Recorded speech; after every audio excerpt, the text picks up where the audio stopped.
Good evening. We're back with Deep Images, and we are still talking about demons, devils, and black magic. There's a lot of it out there. And we're going to kick off. Well, let me first mention who is with us tonight. Some of will be right back with us. We've got Keith Howell, we've got Justin Cotton, Rhiannon Clark, and C.F. Roberts. And here is Chris Gilpin, the man of the hour. And I'm Henry Covert. So I'm going to turn it over to Keith to talk about a witchy film. Okay, so I picked the Love Witch. Anybody here other than Henry maybe ever seen this one? I've heard of it, but I I've don't seen think it. I saw You've it. seen it. Okay. So You've one seen it, other Rhiannon? person. Okay. I've seen it. She Uh, reminds me of a friend of mine, so that's why I was like, "Oh my, it's my friend." That's well, not See. in it for I I don't I can't remember how I heard about it.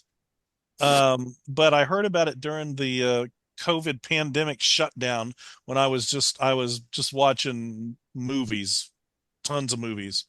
And somehow this one got on my radar, and I went ahead and I just bought it sight unseen and watched it. And so this is actually from 2016. I never heard of it until I watched it in 2020. Um, but it just kind of like really stuck with me. I've watched it since then at least 5 times. Wow. Yeah, I mean, I've gone back to it repeatedly, um, because it just is something that gets on my head, and I go, I need to watch Love Witch again. You know, It so it's casts one a of those. spell on you. Yeah, it is. Yeah, yeah. Woo! So yeah, it's fascinating movie for me. I think like the first time through, I like wanted to watch it immediately again to try to kind of like parse through what I had just watched, Yeah. because it tickles a lot of my I don't know, my interests in film. There's like a with before I even talk about what the movie's about or anything, is like there's a visual approach to the storytelling that I just really love, and that is there's this like self-awareness of film, and it approaches it visually, even though it doesn't say when it's taking place, but it has all the aesthetic of some Hollywood Technicolor, you know, rom-com or something from the 60s. Yes. Uh, there's it, like I said, it's real Technicolor.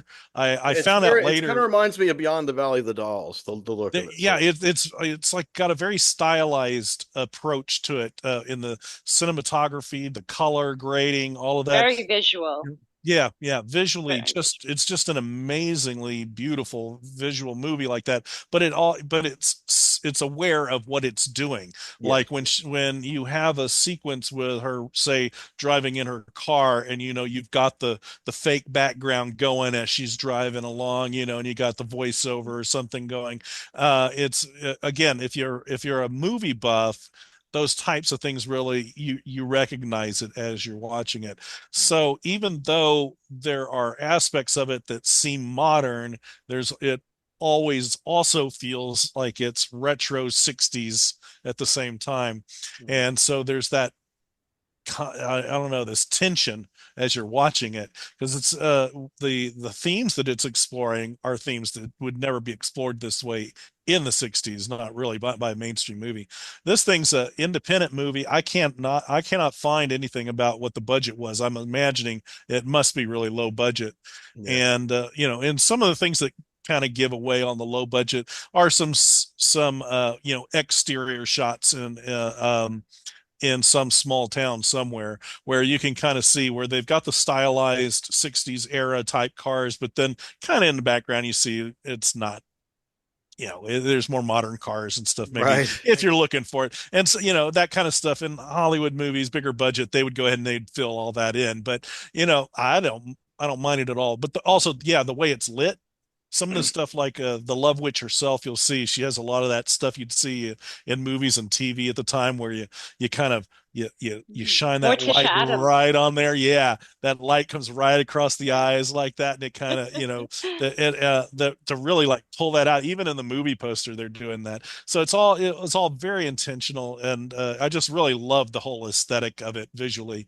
Um, there's also an approach in the way like the dialogue is delivered, very much that stylized, hyper stylized, Hollywood-esque, non-emotional engagement way of talking. Mhm. It's not quite transatlantic in that way, but it is that very stylized, set apart kind of a thing. Mhm. And I really appreciate that also, because you can do that in a movie well, and you could do it badly. And Yes. when it's Yes. done badly, it takes you out of the movie. And in this one, it engages you, I think, into this hyper reality that these people exist in. So now, talking about the movie itself, well, it opens with the lead character, Elaine, who is the Love Witch for all intents and purposes for the movie. And that's who's And behind you, right? yes, that is a shot from the movie Mhm. that back there. Um, she is she is driving in her convertible, and she's, very much that standard look like I'm talking about.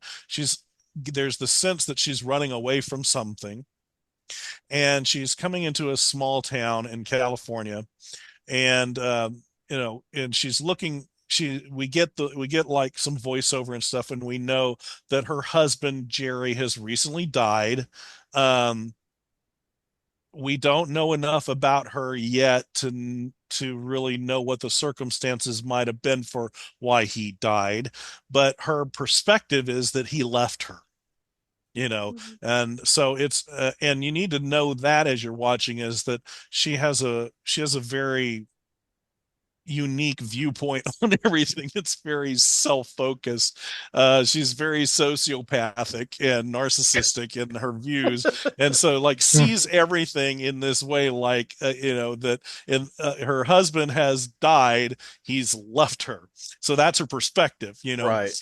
And I'm not saying that you don't have go through that in a stage of grief, but anyway, it's an ongoing theme with But her. we know people like that. Yeah, and I Yeah. think that's part of why this movie kind of resonates, because we do all kind of know people like Yeah. this, right? And so Mm. yeah, she is a Yeah, prime. I wrote a song about a person like that, and it's called Access Denied. Well, So yeah. she's a Excellent. prime example of one of those people who's always makes it about me. It's always Mhm. about me, but how Yeah. does that make me feel? That kind of Oh thing. yeah. And Yeah. and so it's really fun because when you're watching it, you're over the course of the movie, you get more insight into what the way she behaves, but you also get inside her head a bit with her on in inner narrative, so that you really do get a good sense of someone like her and what she's thinking and how she acts and why she acts the way she does. um and so anyway, she comes into this small town, and what she self-identifies as a witch, and she is coming into this town to rent an apartment that's supposed to be owned by her mentor. So from her past, there's talks of covens and stuff like that, and she's got her larger coven. So she's coming here because she's kind of escaping from her past a little bit. The husband who's died, but also who might have been murdered. But anyway, she's coming to get this apartment, and so we get our first introduced to another character in that the person who's showing her the apartment, the realtor lady, is Trish, and so she kind of befriends Elaine. So Elaine comes into town, befriends Trish. Trish is very plain looking. Elaine is a very beautiful and striking woman. Mm. Okay, Mhm. her hair is very particular. Her lips are very particular. It's one of those people. Everything about her is very Power particular. in there. She Mhm. reminds me, I don't mean her look exactly, but a little. She reminds me of actresses like Edwidge Fenwick of that era, who had the black hair and the makeup a certain way, and the, Yeah, you yeah. know, Obviously she's the woman who everyone notices when she walks into a room. right? She's the person everybody's going to notice, and she's going to make sure they do by the way she dresses and makes Present herself up, yourself. Yeah. right? It's Mhm. and in a way it's part of her witchcraft as Mhm. well, in that she's doing that because she's basically casting a spell of sexuality everywhere Sure. she goes, and power. Okay. And it's Hmm. her own beauty and sexuality that's giving her power in that way. And so Trish is a very plain looking woman. She's not unattractive, but up against someone like Elaine, she's going to feel inferior like that. But she also sees, she's a nice person. She sees in Elaine a discomfort because she's in a new town, doesn't know anybody. And so she invites her to a tea. Okay, right? They're going to She's go too to, nice to her. Too nice to right? her. Yes, she is. And she pays for that, right? You don't want to be nice to a sociopath because they will take advantage of No, you, Yeah, right? don't praise They, the true. narcissist. That's a big right? mistake. Exactly. No. But she's a nice person, and nice people do this, and that's how they get themselves caught in a web. And in this case, Hmm. yes, she takes her to this Victorian tea room. It's very fancy, it's very stylized, very, you know, uh, unlike the kind of stuff that we really do much of nowadays. And her husband comes in, and uh, just kind of bumps into them there and takes a moment. So she introduces her husband to Elaine, who is immediately, and you're going to see that in this movie. Every time a guy bumps into Elaine, it's, and Yeah. so, and Trish It's a is going to realistic notice. Yeah. touch, probably. Right. Trish is going to notice that, and it's going to make her feel a little bit insecure because she sees her husband is clearly trying to not show it, but he's obviously enamored of this, Aroused. right, aroused. There you go. Wives Uh, always know it. okay. They can always Right. tell. They always going to know it. And so she knows he's attracted to her. Um, but Elaine doesn't do anything really at that point, but she does go back to her apartment to perform a ritual. So she is now, because she's so sad that her husband has left her, that she wants to find love. And so she's performing a love ritual, and after that she meets Wayne. He's a local professor, and the local professor who's hip and cool. All of the students, they're the women, female students are into him. He's the cool teacher and all that kind of stuff. And Elaine is able to instantaneously grab his attention and get him to offer to take her out, basically. So he invites her to his cabin in the woods to cook her dinner. So they go to the cabin. While there, she drugs him with some hallucinogens, and then she seduces him, and then they have sex. Um, and then after that, okay, this is like for a weekend, so it's over the course of a couple of days. They, she, starts to become obsessed with her Gee, I wonder as why. he's, yeah, right. And Yeah. now all he wants now is her. He doesn't want food, he doesn't want anything, he just wants her. And Mhm. at the point that, it's like she got him, she had sex with him, and now he's obsessed with her. And guess who now doesn't want him? Elaine. Elaine. Mm. So, but he's doing his thing. He's literally dying in there, big, and crying for her. He's calling out her name, and he's Pining. He's crying. He pining. Oh, he's more than pining. He's dying because he Oh. can't, and he is literally just, oh, he can't even get out of bed. He's just like, come to me, He's like a Lane. teenager Yeah, in Hell of yeah. a love. spell. A Right, teenager in love, right. yeah. It's like, the pussy was just too good kind of an attitude, right? That kind of a Might as well thing. just say it, right? Right, and Yeah. and he's and she's out Mhm. there just getting more and more disgusted by him. She was so into him because he was so suave and he was so smart and cool, and as soon as he got obsessed with her, suddenly he just looks weak and he looks disgusting This to is her. She very doesn't want him. realistic. Right, the Yeah. symbolism, right? Very Oh, yeah. narcissistic, yeah. And so yeah, so yeah, by the second day, he's dead. He's legit dead. So yeah, she's poisoned him to death. In there, Mm. okay? She can't have this guy just pining for her. That's disgusting. So she goes through In her eyes. yeah, right, in her eyes. Yeah. So, and so she buries him and does this whole ritual that includes her, collecting her urine into a jar and a dirty used tampon directly into Ew. it. It's Okay. part of, yeah, it's That's part the of, kind of and stuff you do in rituals, man. right. And there's some herbs. Okay. Some of this stuff is legit, witchcraft Yeah. spellery. I mean, and that also is part of what was fascinating to me to see Oh this, yeah. because in this hyper realistic context, there was some realistic presentation of some of these, Because it's spells. not what you use for the spell, it's your intent Right, right, and Yeah, what true. that thing Intention. represents. right. Go ahead, And Kate. again, I think that's part of her power spell Hmm. here. It's like it's almost like an animal spraying their territory in a way. Um, so after that, let's see. I'm going to make sure I get these in the right order. Um, the When she gets back to town, now she's he not only has she lost her husband, he's left her. Now Wayne has left her, because that's her perspective, is that he's left her. So she's gone from being into him, crazy for him, then disgusted by him, let him die, bury him, and now she's convincing herself he left her. Right, that.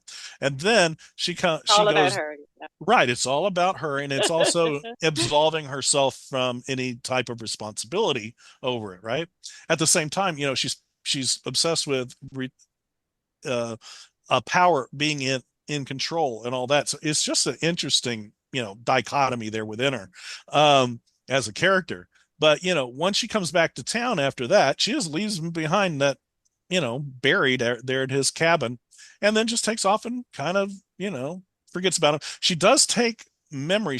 Yeah, that's the other thing I want to remind everybody. As a witch, she keeps like photos or symbolic Mementos. mementos. There's a good word. There's the good word. It's like symbolic mementos of the men that she has cast her spells on. So she has, back at her apartment, she'll have all, it's not really a shrine, but sort of a collection that she keeps of that. So she can obviously look back and feel good about that. Um, her history, I guess.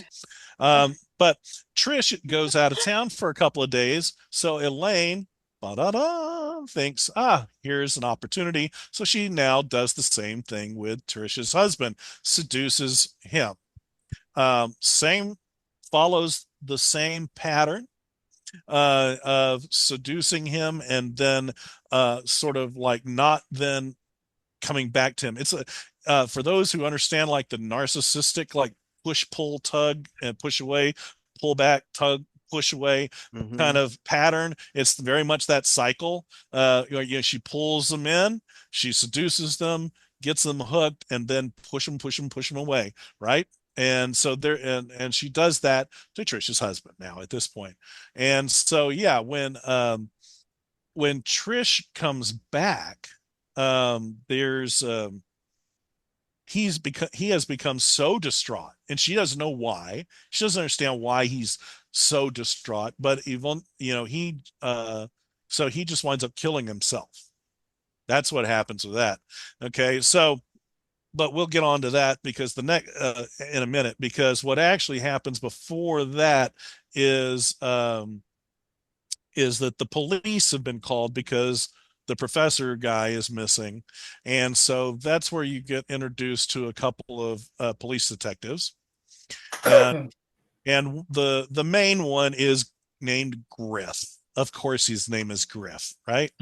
Is very he's very much your classic 1960s romantic lead guy. He's tall, he's square jawed, you know, deep voiced, and Charles nice Napier. coiffed hair, that kind of guy. He's also, very stoic and that kind of thing. The kind of guy who might be a challenge for someone like Elaine to seduce, right? That kind of thing. So he and his partner go up to the cabin to look for the missing professor. They find his body. They find the witch's bottle, and of course, that's through a process of like going and to around to like a so witch's supply com business in town or something that does potions and stuff like that, and they're able to. Apothecary and Yeah, that's the word. I couldn't come up with something. apothecary. Oh yeah. Yeah, it's like that. And anyway, the person kind of recognizes the way the bottle is or something. I can't remember now. But it directs them to Elaine. So they get to Elaine and start asking her about him, and she dances around everything. She does let them know that she's a witch, which Griff is not happy about. That's another thing in town. There's it's not the Jets and the Sharks here, it's the normies and the witches, basically, Right. in this little small town.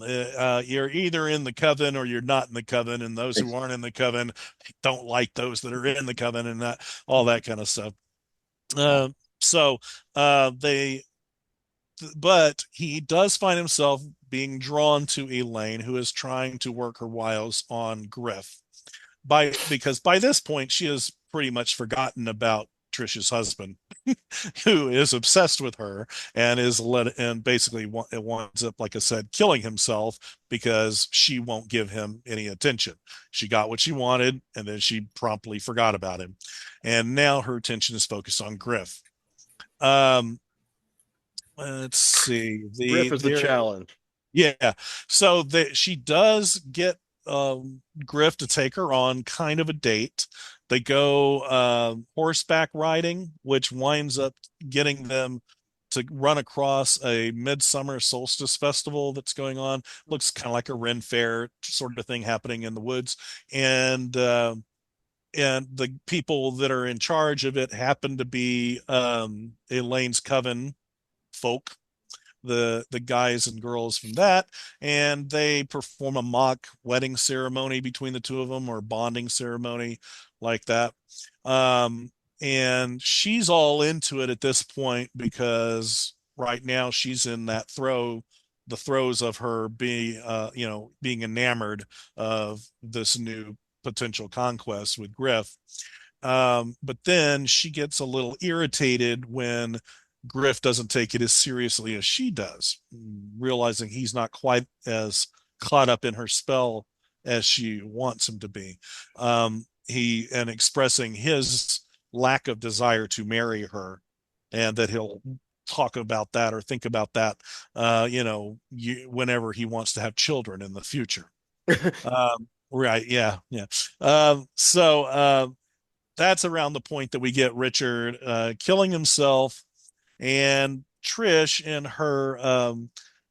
her grief comes to Elaine for comfort, who gives it, and tries to be nice, and of course does not fess up about having banged her husband and put him under her spell.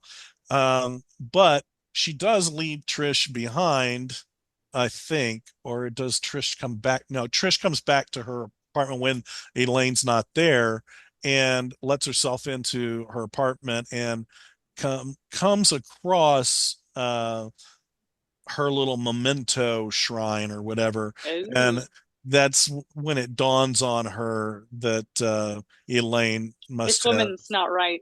yeah, and that she must have seduced her husband and caused him to kill himself. But I forgot. Before she did that, she came when she was in the apartment. Again, remember, she's grieving, and and she sees some of Elaine's clothes and wigs and makeup and all that, and she kind of makes herself up as Elaine a little bit, Mm. wearing that stuff and just to look at herself. So she's obviously, or to me, is feeling this sense that maybe she wasn't good enough for her husband. Oh, That it's like she's blaming herself for him killing himself, right? And then she comes across that, and then she starts to realize, oh, Elaine did it. So Elaine is the blame, not me, not him. The kind of a perspective. So then let's see. Let me look at my she's a notes. femme fatale. Yeah, yeah, yeah, for sure. Um, let me think. Basically at that point, things just start to kind of spiral a little bit as Elaine starts to kind of lose control of the what's going on a little bit, and she does wind up getting questioned by the police and Griff and his partner. Um, they they find what the devil's weed in Wayne's body, which is the poison that she was using on him. Right, good, nice term for that. I had to go Google that after I watched the movie to find out what devil's weed was and all that. I was wondering if it was even real. I didn't even know if it was real. Gypsum weed, I think, is it's also called some places.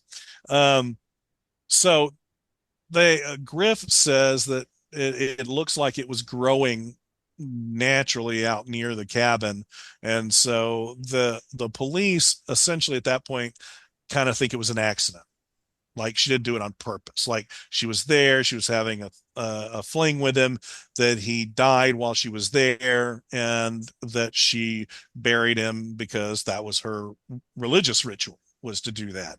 And so she's kind of getting away with it, but Griff doesn't really believe it.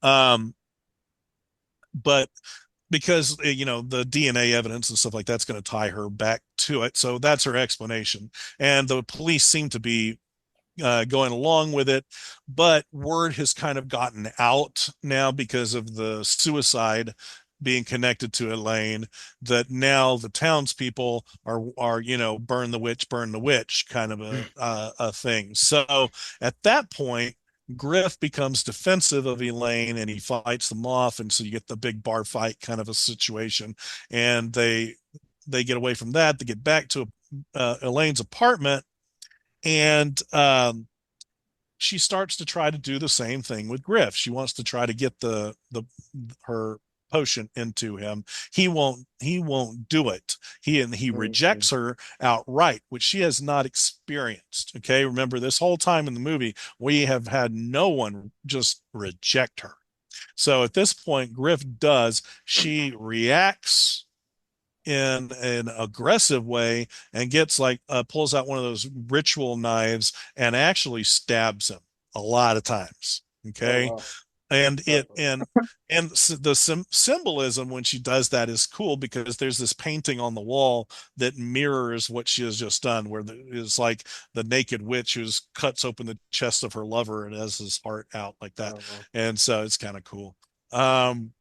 So where it ends is basically her now at this point just sort of like in her head, Oh. like she's snapped. She's gone into like a fugue state or something like that, and then it like kind of shows what she's seeing, which is her and Griff riding on a unicorn off into to be happy, while we all know she's just sitting there with his blood all over Oh her my God. hands and all of that. And it does, so Wow. yeah, it doesn't resolve for us what happens after. So just I don't know. It just really that It's that evocative. Yeah. Without giving you all the answers. Like I said, we don't follow through on it. And because it's so stylized, you don't expect to get all the answers because you don't expect it to follow through like the real world. It's so Hmm. stylized and symbolic. But, there's a lot of stuff in there about female empowerment. And, you could probably analyze this thing to death, from all kinds of different perspectives. So I'm really just kind of giving you a straightforward narrative that really I think is uh, about a sociopath who happens to be a witch. Not that she's a sociopath because she's a witch. She just happens to be a sociopath, and and she is an example of someone who is constantly absolving themselves of responsibility. Even in the very end, she's absolving herself of responsibility by allowing herself to just kind of disappear into her head. She's ignoring what she just did, which is the one guy that she couldn't have, so Hmm. she had to kill him straight up. Not dance around it. All the other murders, she's done it in such a way where it's just, oh, I didn't mean to do that. Oh, I didn't mean for him to do that. But this time, there's no way around it. And she can't face that kind of responsibility, so she has to just disappear into her head. So That's what do you think? awesome. Yeah, it's a cool movie. Yeah, I want Uh, to see it again. I may not have finished it because I'm having trouble remembering that ending. I would have remembered that. I remember most of the points though, and then definitely the look is very stylized and mannered. And I think that could be off-putting to some people, but then I also think people yeah, who love kitsch of that era and the occult was part of that kitsch of that era, then I yeah. think they would really dig it. Well, And the good. movie also musically, the music is very like beatniky. It's got that Mm, beatniky kind of beat running through it a lot. There's also just flagrant nudity, when there right. when there's like a coven ritual or something, male and female, but the main actress doesn't show a lot. There's a couple of instances where you can kind of see her breast, but she mostly has her hair down covering it. It's But artistic. yeah, It's artistically done. yes, it's very artistically done, and again very stylized. There but like the other instances of nudity are just very matter of fact. Yeah. That's how they There's were in nothing, those movies back yeah, then. there's nothing very just outright sexual about that. Right. It's just they just happen to be nude, or Hmm. nude plus a robe or something like that. It's just part of the ritual, and so Hmm. it's not bringing it into it in a sexual way. She's really the only person in this movie who just has any sexuality about them. Mm. You know. Well, that's probably a choice as well, just to kind of the Mhm. contrast to make her pop out even Yeah, more, even though yeah, she's really stunning. But it's yeah. probably a choice, an active choice on the director's But part. I thought Oh she yeah. did a great job on the acting too, because Yeah. it's a role that requires kind of straddling a very thin line between caricature and Do you reality. remember the actress's name? I always forget it. I should know it by I now. do have it, Samantha Robinson. I don't Yeah. know, That movie's got her some Hollywood work, actually. has it? Yeah. She played one of Uh, the Manson girls in Once Upon a Time in Hollywood because yeah, of that there you movie. go. I Cool. see that. Great film. Yeah. But Cool. Um, the you mentioned, I think the other day when I brought up the movie, Anna Biller, the director. yeah. I don't know anything about her other than what I read when I went looking after I saw the Hmm. movie. I You read a know, lot about her Okay, when that movie came out. It I was can kind tell of you a a few things. big deal. Yeah, Chuck can tell us. yeah, I know that. I mean, as all I know is that she's into like feminist type themes in her And films, Technicolor. Oh yeah, in a lot of Technicolor. Technicolor. And oh, there's the trivia for this one. This is the last movie I think uh, that got a theatrical release that was filmed on 35 millimeter film. Hmm. So there you go. Wow, Wow. huh. That's sad. Chuck, what do you know about Biller? She seems nice to me, but Uh, I haven't interacted with her much. she apparently is. The big story, she would seem I mean, those of us I mean, she's a very controversial figure in my whole school of things, exploitation, Hmm. because she seems to be very rooted um, aesthetically in that, but she is actually very anti-exploitation, and Okay. has been very vocal about it, and hence a lot of critics and whatnot So who, some of her fans have turned on her, I'm assuming. yeah, so many critics and whatnot who kind of hedge toward that school Hmm. do not like her. Personally, I just really enjoy looking at her films. It's very aesthetically pleasing. What did she I do think after The Love Witch? Remind me, I forgot. she did. Was it Viva? She did another movie called Viva, which is I think that was also before The Love Witch. I don't think she's might be, planning to do yeah, a horror movie. She yeah, takes a long time to make movies Yeah. because there's so much set design and everything else. And if I yeah. think it She might be does on all the YouTube. set design herself. Yeah, check out a short Stunning. that she did called "A Visit from the Incubus." It's awesome. Okay. Oh, wow. Is it on Yeah, YouTube, you think? Sounds good. I think it looking might be. at her filmography, I don't see anything listed after The Love Witch. Viva came before Mm-mm. that. Yeah. No, I had heard she was working on something else, but yeah, the years have just flown by. So Is Viva with Natalie Portman? No, no, Oh, that's something else. I think she actually stars in it. she But stars in that one. Yeah, yeah. but it's And her but it's style around almost, that time was similar to that actress too. yeah, and Yeah, she looks very. it's very much like it's it's almost like if you look at some of the early if some of the 60s kind of softcore sexploitation stuff where it's like, Hmm.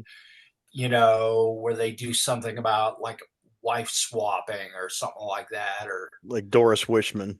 yeah, like a Mhm. Doris Wishman kind of movie. It almost seems to play off those kinds of themes, Yeah, she but seems like a something weird aficionado, something weird yeah, aficionado.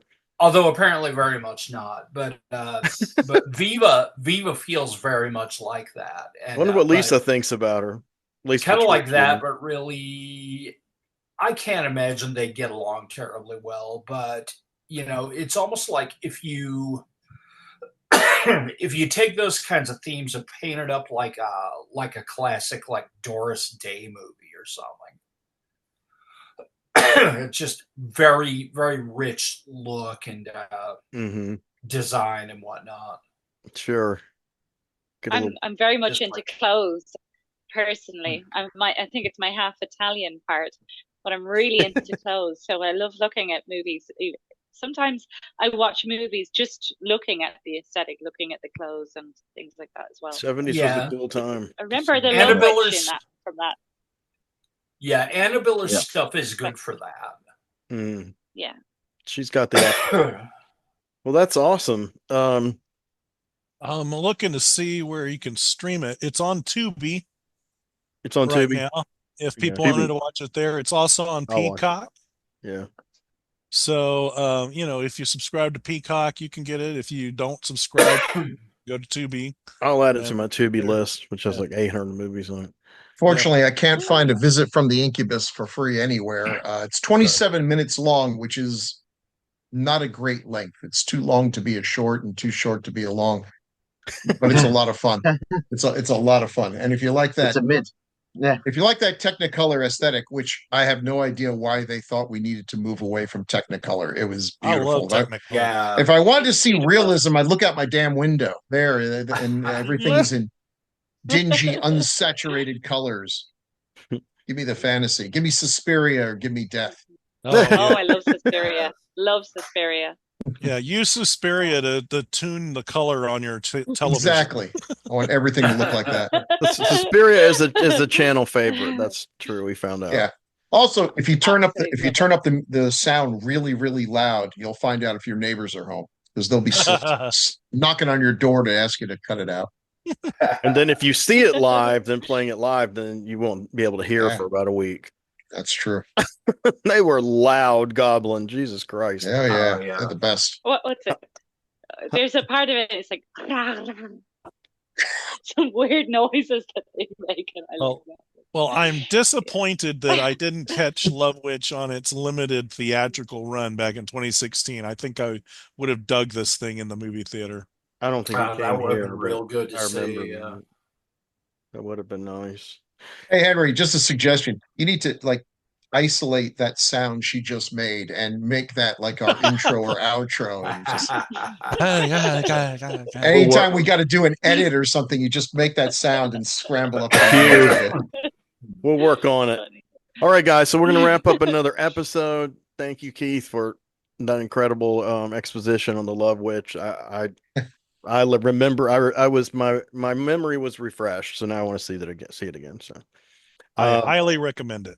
superb. So does anybody have anything they want to tell the audience before we leave that it might be important?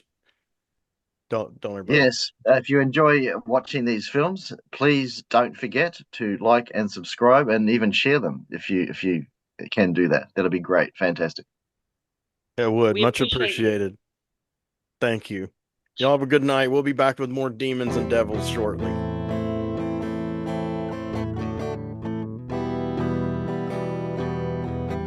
And it's true that we cannot see that far behind. If we looked all the way in the past, we'd go blind. In the night, from the stars as they've all lived their lives, and the light that they gave as they burned and then died.